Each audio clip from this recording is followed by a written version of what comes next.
What's the meaning of agroforestry? Agroforestry. Agroforestry.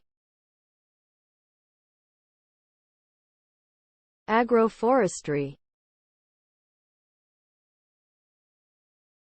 Agroforestry. Agroforestry.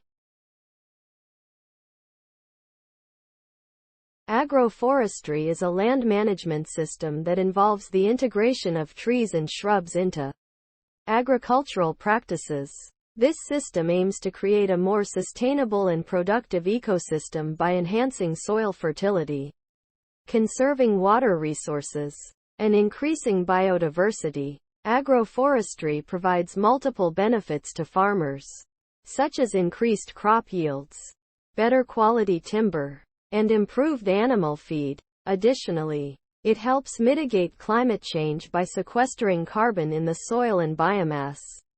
Overall, agroforestry has emerged as a promising approach to sustainable agriculture and supports both economic development and ecological conservation.